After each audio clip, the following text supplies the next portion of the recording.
Welcome back, everybody. This is the Goldfishing Companion playtest video for my Mono Blue Landfall deck tech. This deck is led by Baral Chief of Compliance. If you have not already seen that deck tech, head on over to the link I have down in the description below. You can get a sense for what this deck is looking to do and get a discussion for all of the individual card choices. But this is going to be the companion video for that video, and we're going to hop in the playtester here maybe between 2 and 3 times just to test out the deck and see how it plays and by how fast we can potentially win the game. The goal with this deck is to assemble a lethal board state by turn 10. That's what we're going to be shooting for, and I'm going to implement a custom rule that if we happen to draw a board wipe, we have to cast it, because this deck tends to not be able to assemble a whole lot of blockers, and so it will always be assumed that we are facing down a scary board of creatures on our opponent's side.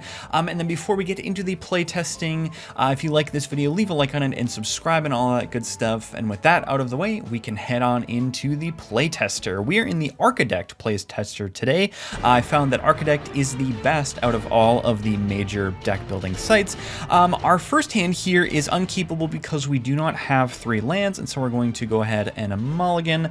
Now we have 1 land. We do have a Wayfarer's Bauble, and we potentially have another land in the form of Lorien Revealed with a Rhystic Study. So this would be a pretty risky keep. I think it truly is, but I think we'll just roll with it because we can lean on that Rhystic Study. And at 4 CMC, we do have an annex here to guarantee that we hit our land drop, or we can Whir of Invention for blue to get our artifact land. So bit of an expensive way to generate lands here, but we can certainly use this hand. All right, so let's organize our hand here. So we're going to consider Lorien Revealed to be a land for the purposes of this because it has that island cycling 1, and I'm going to just arrange these by mana cost, which is how I like to treat it. Virtue is going to be basically Adventurous Vision, so 2 CMC, and then I think we'll go like that. Okay, so our first turn here, we're going to start a nice cantripper. So we're going to play Ipnu Rivulet, and we're going to tap it for 1 colorless to then cycle our Lorien Revealed. So that's going to go into the graveyard. We're going to search up an island, and I think we'll go ahead and grab a snow-covered island just to differentiate ourselves a little bit if we happen to draw a regular basic. Then we'll go to next turn. We're going to play said island. I think that we have the option here of just playing a Wayfarer's Bauble or casting Baral, and next turn I think we probably do want to be cracking the Wayfarer's Bauble if we don't draw a land. So let's do that. Let's stick to a pretty safe play here by casting the Wayfarer's Bauble, and then we will pass the turn. Then we drew an Urza Saga, so that's perfect, and I think what we want to do is maybe play that Urza Saga. That will go to chapter 1, and we have 2 mana to play with, so we can either cast Baral or crack the Bauble. And I think what I want to do, let's think about our next turn play. So if we play the Baral, we can play our Whir of Invention for X equals 1, although we don't quite have the blue pips to cast that. Or of course we could just play our Rhystic Study, and I think we might actually want to do that and then save our Wayfarer's Bauble for a future landfall trigger. So maybe let's do that, and then we can actually hold up our Adventurous Visions to copy our Urza Saga last trigger, which is pretty cool. So cool piece of tech here. We're going to save our Wayfarer's Bauble and play out our Rhystic Study, and just a conservative estimate of how many cards this will draw, we'll assume like 2 per turn, or per turn cycle, that is. So let's go ahead to our opponent's turns. We're going to wrap up our turn there, and now it is about turn 3, so I think our opponents will probably have be between 1 and 2 creatures. Certainly might have their commanders out by now. So then let's go next turn. So we'll first draw our 2 cards, and we'll go next turn. Okay, so this is exactly what I was looking for. We're going to continue to draw into lands here. So Urza Saga, first of all, will go to chapter 2, and so we do have the option to make a 0/0 construct, but I think that's probably not our line of play at this point in time. I think what I want to do is actually just keep ramping as much as we possibly can. So if we play out our terrain generator as land for turn, now we can think about how we start to get to Field of the Dead, although we might want to take one more turn to continue to ramp. So actually we do need to hold up 2 mana though for Vantress Visions to double up on our Urza Saga trigger. So the goal there would be to actually get our Soul Ring and our Expedition map. So Urza Saga will actually just tutor for the Expedition map, which we need to get to Field of the Dead, so that's totally fine. But we do need to hold up at least 1 in a blue to do that. So that leaves us only 1 mana to really use this turn, which is not super great. So I think it might look a little weird, but I do think we might have to just pass and not do anything on turn 4 because we can't. This would enter the field tapped, and then although let me think about this. Actually, we can tap the Urza Saga. Yeah, okay, so we do have 2 minutes to work with here. For some reason, I was like imagining mentally that we couldn't use the Urza Saga, but we do actually are able to use it this turn. So maybe we actually go ahead and play Baral, because then we only need to use 1 mana for Vantress Visions. So let's do that. We're going to do Baral onto the field, and he can also be a nice blocker there as well. And so we can use 1 more mana. Unfortunately, we don't have enough blue. Otherwise, I would actually use the remaining blue for Start the TARDIS. But I think we'll go ahead and just go next. All right, so Urza Saga will tick up to 3, and this would be once that happens. So we will tap it to float a colorless, and then we will cast our Vantress Visions in response to the Urza Saga, which we will then exile to be played as Virtue of Knowledge potentially later. And so Urza Saga will sacrifice itself. We will go find our Soul Ring for the first trigger, and then we will go find our Expedition map for the second trigger, which gives a nice setup to Field of the Dead because conveniently it costs 2 to sack the Expedition map. So we still have 1 colorless floating, and we're going to tap the Soul Ring, and then we are going to sacrifice our Expedition map to go find our Field of the Dead. And I think that might be our land play for the turn, although we may want to actually hold this for the time being, just so that it doesn't get targeted in case something were to happen with like a Generous Gift or like a Beast Within. So actually, I do think we should maybe hold the Field of the Dead for now. So that means ramp is the name of the game at this point in time. We do have a few overruns here, so that's pretty great. But I think for now, once again, we just want to keep ramping as much as we can so that we can really explode by turn 8 or so. So I think we should play our Archway of Innovation here. So now we have 4 lands of different names. We have a total of 4 mana to use. I can ramp out our Terrain Generator, but that would only leave us 1 mana to use to crack the Wayfarer's Bauble. So I think for now, maybe we do want to play, and I should note too, our instants and sorceries do cost 1 less to cast, and we can use Wayfarer's Bauble to go find an artifact with CMC 1 or less, basically for free with Whir of Invention. So let's look at other ways that we can grab Vesuva or other Field of the Dead copiers. So I think the most mana efficient play is to pay 2 into our Terrain Generator to put our island onto the battlefield tapped, and then we might want to just use a blue to play our Start the TARDIS just to help us draw some cards here. So Surveil 2, then draw a card. So let's Surveil 2. We have Scampering Severe, which we love to see because it can grab us in Urza's Cave, and we also have an Ondril Narsil's Reforged. So I think these should actually stay at the top, which is exactly where we want to see them, given that we might draw them with Rhystic Study. And then I think we can go ahead and pass the turn there, and we'll just assume that we draw maybe 2 cards with Rhystic Study, and then we'll go to our next turn. Okay, so now we absolutely can start cooking. So once we get to, if we do our Terrain Generator actually won't trigger because we don't have a basic. However, what we could possibly do is play our 3-Tree City, and then we could play our Annex, because then that would give us a total of 1, 2, 3, 4, 5, 6, 7 lands with different names, meaning we can start popping off with Field of the Dead next turn. So I think that's maybe what we want to do. So as our land for the turn, we'll play our 3-Tree City, once again appearing pretty innocent there, and then we'll tap our Soul Ring, and we will do, I think, 2 blue to then play our Annex. So this is going to steal us a land from our opponent's board, which we're just going to put right here in the bottom right corner. So you control enchanted land. Hopefully this will be a bounce land or something like that. I think we're going to save the Wayfarer's Bauble once again for once Field of the Dead hits the field. And then what I would like to do is actually pay 4 into our Scampering Surveyor so that we can go ahead and get our Urza's Cave. So that will ETB.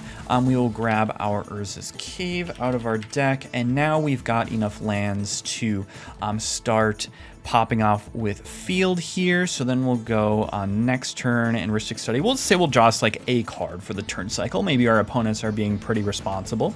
Okay, so now I think we go 1, 2, 3, 4, 5, 6. Let's see. So we play Field of the Dead for the turn, and we'll generate a zombie off of that, and that enters tapped.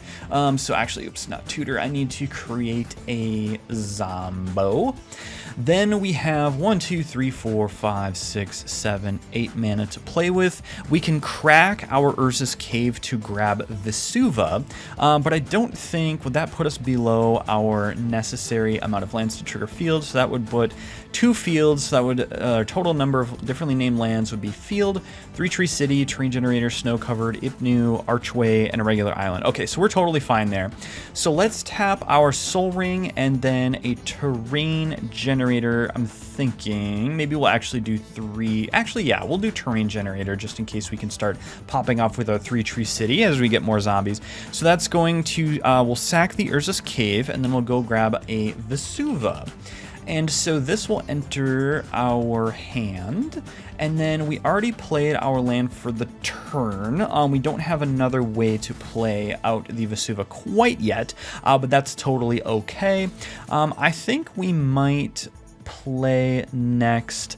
We want to hold on to the Ondoril because it's a good card to just sort of keep handy, ready for an overrun. War of Invention is looking pretty spicy at this point in time, and if we play War of Invention, we can actually get a bunch of land. Well, we'd have to play the Vesuva, and then next turn after that play the Polluted Delta if we were to get the Crucible of Worlds from War of Invention.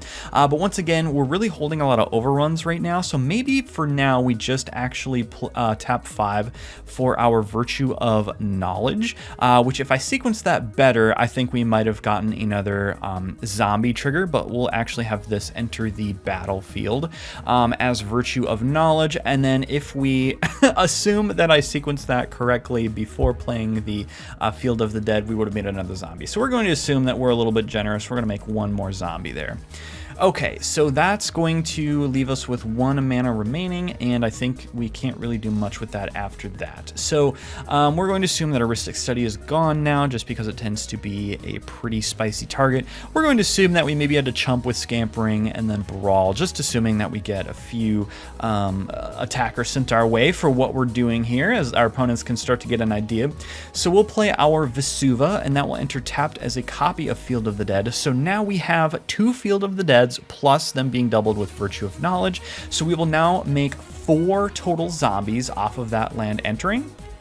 And I believe if I right click this, and can I just make a bunch of, okay, so yeah, we'll create 4 copies there. So now our 3 Tree City starts being pretty ridiculous, but if we actually play our crack our Wayfarer's Bauble first, we can make even more mana with 3 Tree City, and then I believe we should be able to swing for lethal next turn with a Coat of Arms plus Ondor and Lesser Reforged. So let's tap for, first, I think actually maybe we just want to play out, oh wait, we still can't use that Terrain Generator, unfortunately. I keep forgetting it does specify basics, but let's crack our Wayfarer's Bauble. So we'll go ahead and just tap 2, maybe our Terrain Generator. Is there any chance of drawing cards? Maybe we might want to hold Terrain Generator in case we do draw some cards. So maybe we'll just do Soul Ring, and then we'll crack the Wayfarer's Bauble to go grab another, actually we can grab a Waste just to really protect the number of differently named lands we have. So that will enter tapped. That will generate 4 more zombies. So we're going to make another 4 zombies here. Okay, and then now we have plenty of blockers, so we're feeling a little bit safer, and we do have a ton of mana to play with.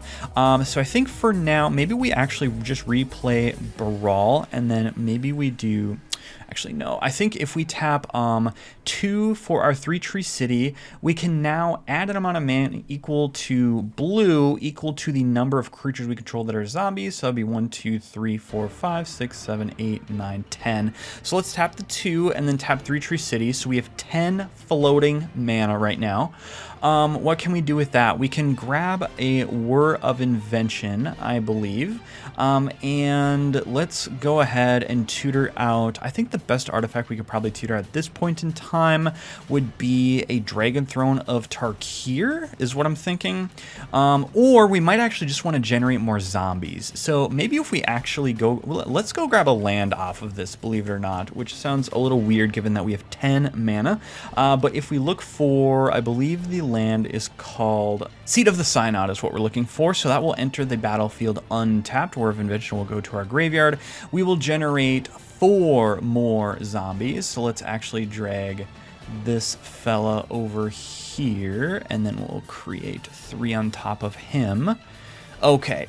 Now we're really cooking with gas. So then next turn, as we untap for next turn, not only do we have a ton of blockers, and I'm actually just going to hold up a bunch of this mana, or maybe what we can actually do with our remaining mana then is to play out Ondoril and then equip it to this zombie, which can attack.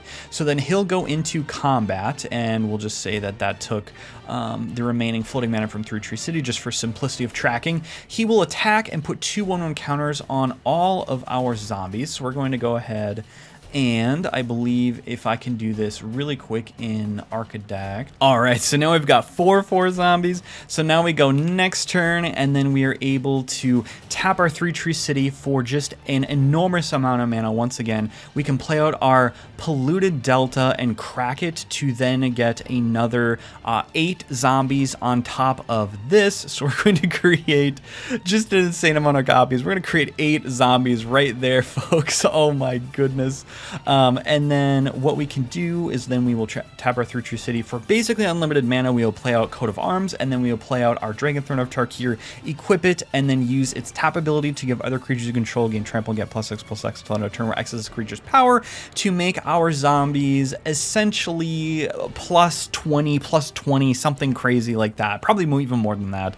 And then we can also have our Sakashima's Will here at the ready to then cast our commander from the command zone, and then if we wanted, we could then turn them into something crazy with Sakashima's Will, hopefully. So I think that is a good, successful test of the deck. Definitely lethal board state by turn 9. All right, let's try one more game. Let's figure a heavy level of interaction for this particular playthrough. So we've got 3 lands. We've got a tutor here, which is pretty great. We've got a copier for Field of the Dead. So we definitely have a line to go get Field of the Dead with this particular hand, and we have enough blue. So this is absolutely perfect. So let's go in first turn. We drew our Field of the Dead. Heck yes. Okay. So let's go Island, and then we are going to not have a turn 1 play. We'll go next. We've got our Explorer Scope. That's awesome. So let's go Snow-Covered Island, and then I think we simply have to just play our commander. Then we will go next turn. Oh, we got a terrain generator. That's absolutely awesome, and that's super cool because it will put a snow-covered waste onto the field. So I think that's probably what we want to do, given that we no longer have to tutor for Field of the Dead with Dizzy Spell Transmutability.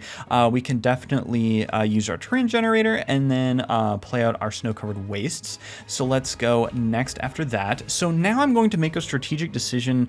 First we have to get probe, so we'll just do this, put it in the graveyard and draw a card. That's just to deck thin a little bit. Okay, so Artillery West can grab a Vesuva, which is awesome. And now I'm just going to assume that we've probably got a lot of heat on the board. So let's go Consuming Tide, and we will keep Baral around, and we'll assume that we draw maybe 1 card off of Consuming Tide. We'll keep it pretty conservative here, and we did draw another board wipe, so that's awesome. Consuming Tide, yeah, so then we would leave Baral on the field because we get to choose 1 non-land permanent. Okay, so next turn after that, all we're really waiting for at this point in time is to grab our Field of the Dead and then start copying it. So I think at this point, what we want to do is maybe play out our Urza Saga just to keep our field protected just a little bit. And then we are going to, for 3 mana, we're going to transmute Artilleria West into our graveyard to go grab a card with CMC 0, and we will grab our Vesuva, move that to our hand. And does that have to be revealed? Not that it really matters. It does have to be revealed. Okay. Okay, so then we've got a couple of manners that we're going to let go away. Let's actually play out the Explorer Scope, and then we can tap the Urza Saga to equip it to Baral just to have something, and then we'll assume that maybe we can send Baral into combat once. Maybe an opponent will just let us hit them for 1, as long as we get a Scope trigger, so we'll assume that that goes through. So let's look at the top card of our library. It is not a land, so that will stay on the top card of our library. So we'll go next turn. All right, so we've got lore counters to 2, and then I think we might want to maybe grab an expedition map this turn. So if we play out Field of the Dead, we are now at 1, 2, 3, 4, 5. Oh, technically Urza Saga will actually go away, but we could replace it with a land. So I think maybe we go Field of the Dead this turn. Yeah, let's do that. So that will enter tapped. And now I think we can maybe, let's actually run out the perplexing test. I think that's fair that we would need to do that. And then that will return all, we'll say non-token creatures to their owner's hands. So this will go back to hand, and then the Explorer Scope will stay. And then I think, let's see, because that would cost 1, 2, 3, 4, and then we'd have 1 left over, which is totally fine. All right, so then Urza Saga will go to chapter 3. Now, normally we would grab like an expedition map or a soul ring or something, and we'll tap that in response to the trigger to float 1. But what I'm actually going to do is to go grab our Seat of the Synod once again in order to keep the number of differently named land count to 7, so we start making zombies. So that will go onto the battlefield. We still have 1 colorless floating. And then now we can play our Vesuva tapped as a copy of Field of the Dead. Unfortunately, we are still at 6 differently named. Actually, here, let's do this. Actually, yeah. No, we will definitely play the Vesuva, but we won't quite have the threshold to start making zombies yet. However, what we can do is run out this here Solemn Simulacrum, which is pretty great. And I'm trying to figure out if we want to, yeah, let's actually tap the terrain generator, and then we'll keep the second blue up here. So we'll play this, and then because we can go grab just a regular waste, that will enter the battlefield tapped, and then we can start making zombies. So we will create 2 zombies. We'll create a token copy of that. And then that leaves 2 blue up, and I believe we'll just reuse that to recast Baral, if anything as another blocker, but it will be nice with this replication technique next turn. So then let's go next. So here we really want to start getting as many copies of lands entering the battlefield as we can. So I think now is the time to definitely slam this replication technique, which will cost us 4. So if we go 1, 2, 3, and then a blue, let's do the replication technique. We will allow our opponent to copy it, which will resolve first, but then we will create 2 more copies of Field of the Dead, and those will enter tapped. So let's create 2 copies. Actually, do they enter? Yeah, I think it does enter tapped because of the, it just says that on Field of the Dead itself. So then we will get, because those enter at the same, oh, actually, no, they won't enter at the same time. So we'll have the first Field of the Dead entering, which will give us a total of 3 additional zombies, because we have 3 copies of Field of the Dead at the moment that it enters. So we'll create 3 additional copies, and then we will get the next Field of the Dead entering, which will create a total of 4, because now all 4 Field of the Dead see that happening. So we will create 4 copies of these zombies here. And then we've got a bunch more mana to play with, and what I could potentially do is Dizzy Spell for potentially to go get Thespian Siege to create another copy of Field of the Dead. But maybe what we want to do is start looking for an overrun. Technically, we do have the Sakashima's Will, which could serve as a pseudo overrun, but that will be a little bit weird. But I think maybe what we should actually do, because now what I'm seeing is a little bit of synergy here, what we can do is play Raise the Palisade, and then that will return a Solemn and Baral back to our hand, so that we can actually get another land on the battlefield next turn by playing Solemn. And we'll just make sure that we are safe in combat. So let's go raise the palisade for 4 with Brawl out. So that will go into the graveyard. Everything will be returned back to their owner's hand that is not a zombie. And the Explorer Scope will stay unequipped. Okay, so now these zombies, if we go next turn, have the opportunity to attack. And we do have a demo field here. So what we can do is if we go, we've got a total of 1, 2, 3, 4, 5, 6, 7, 8, 9, 10 mana. We can go demo field, so that would be 11 mana, crack it. That would put us down to 8 mana, and then we can play the Solemn Simulacrum to generate even more zombies. And then from there, I think we would just need to Sakashima's Will next turn in order to swing and win. So let's do that. So let's go demo field. That's going to create, we're going to make a token copy over here just so I can kind of keep track of these a little bit better. So this will create 4 copies of our 4 zombies, and then we will tap 2 to then crack the demo field to destroy target non-basic land, and then we will search ourselves up a basic. So let's just grab an island, sure thing.